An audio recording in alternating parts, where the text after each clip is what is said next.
Years ago, Eddie Brock was a reporter whose career was ruined, and he contemplated ending his own life. But he found a kindred spirit, an extraterrestrial parasitic alien called a symbiote. The creature bonded to him, and the two were joined. Together, they are Venom. Codex. Recently, the wicked web-slinger discovered that he had a son, Dylan. Now Eddie has become a god, the king in black and ruler of all symbiotes. But on a recent mission, Eddie found something evil that threatens everything he holds dear. After a bizarre and seemingly impossible series of events, Eddie Brock is dead. Now Dylan is on the run and in need of answers. He's gone to Eddie's old friend Archer Lyle for help, leaving the symbiote behind. Together they infiltrated a research facility connected to a conspiracy regarding the mysterious absent throne. But Archer betrayed Dylan and he was captured. And the Resurgent Life Foundation is about to make their move against the Venom symbiote. Hey everybody, thanks for tuning into the Comic Sand podcast. I'm your host, Dylan Jumps, and today we're going over issue number 4 of the current ongoing Venom series. I know that the last couple issues have been a little bit slower and not very action-packed, but this issue is definitely where things are starting to heat up and we get to see some big reveals. Now, if you'll think back to last issue, Dylan, Brock, and Sleeper were actually abducted by Alchemax after being betrayed by Archer Lyle. This issue starts with the Venom symbiote actually picking up on a scent purposely left behind by Sleeper in order to track Dylan and save him. The symbiote isn't long in his pursuit before he's attacked by what looks like a sonic spear of some kind. This is where we get to see Mr. Carson donning the spearhead armor for the first time. And here the symbiote mentions that he knows Mr. Carson.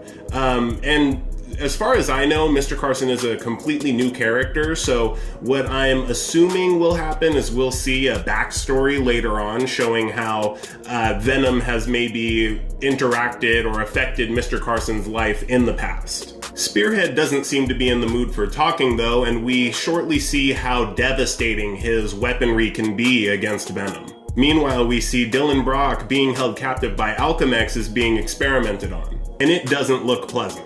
The scientists conducting said experiments are now having a conversation where we learn that what they're trying to do is combine Dylan Brock's DNA with the symbiote. But what they find is that when they try to do this, it actually leads to the degradation of the symbiotes that they try to bond to Dylan. One of the scientists explains this to Liz Allen, the head of Alchemax, who actually seems to express genuine concern for Dylan's health. And moments later, when she is by herself, she shows signs that she's being put up to doing this, not exactly her choice. Now we're back at the battle with Spearhead and Venom, and Spearhead definitely has the upper hand. Venom, without a host, is not the strongest. Spearhead then goes in for another attack on Venom, leaving it almost impossible for him to take shape again. Fearing for its life, the symbiote then hops onto a passing-by semi-truck to get away from Spearhead. But that's when we see Carlton Drake, head of the Life Foundation, has been in his office communicating with Spearhead this whole time. He tells Spearhead that they're playing the long game and they've prodded Venom enough for today. Remember, his goal is to make the symbiote change into something else. Not exactly sure why, but it was explained earlier on that this is what his goal is. Now we're back with Dylan, and these experiments have brought him to tears. He is calling out to his dad, Eddie, the previous Venom, in his head, hoping that, someone will come and save him. That's when we see that these containment units that have been holding other symbiotes start to crack and actually break completely. The symbiotes combine together, and in all of the chaos, you see Eddie's face pop out of the symbiotes. He explains to Dylan that he can't hold the form for very long, and that he can only trust Archer and the symbiote. This causes Dylan to lash out because bonding with Venom in the first place is what's got him into this mess, and then Archer betrayed him. This confuses Eddie, but like he said, he doesn't have much time, he can't hold the form very long, and so he doesn't get to really question what's happened. But before pretty much dissolving away, he promises that he can fix everything, and he cryptically says Kang was wrong. Now, if you'll think back to the first issue, we saw glimpses of the future, and in one of those glimpses, we saw Kang the Conqueror talking to Eddie, and claiming that he's one of his oldest friends. And I mentioned then that it was odd to see that because Kang is normally a villain in Marvel Comics.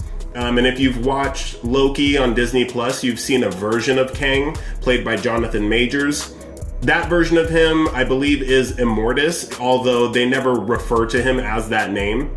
The version that we're dealing with in this story is Kang the Conqueror, which is typically more of a villainous character.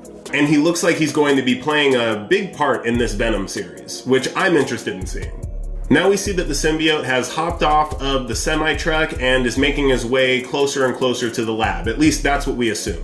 Eddie's last act before practically dissolving away was freeing Dylan from his restraints, and now Dylan is roaming the lab trying to find Sleeper, which he does, just as armed guards come across him along with Liz Allen. Liz Allen is trying to talk him down. And that's when we see that the Venom symbiote has made his way into the facility and comes out of a ceiling vent. Now Dylan and the symbiote are bonded again, and this time there seems to be some changes. We see that the Venom logo on the chest has changed, and whoever's narrating this scene explains that these changes were set in motion the moment that they bonded for the first time, on the night of Eddie Brock's fiery demise. The symbiote that they all knew as Venom is turning into something new. Now, we don't actually get to see a battle play out in this scene, but I'm assuming that in the next issue, we're going to get to see a lot of this new Venom in action. In the next scene, we see that the narrator of the previous one is actually Meridius, the person that we were introduced to in issue 1 of this series and haven't really seen anything of since. What's surprising here is that he's actually talking with Carlton Drake as if Carlton Drake works for Meridius, which is a big plot twist in my opinion. It's starting to feel like all of this is happening for a reason, because if you'll remember, Meridius was at a place at the end of time, and so it seems like he's trying to make events play out the way that he wants them to. He tells Carlton Drake that him and Liz Allen are both just small parts of inevitability. That Carlton is meant to push the symbiote beyond its limitations, and Liz is meant to push Dylan past his. And this is where the biggest twist of this issue is revealed. Remember that creature Bedlam from the first issue that we got a glimpse of? It turns out Meridius and Bedlam are one in the same, and we see Meridius transform into Bedlam.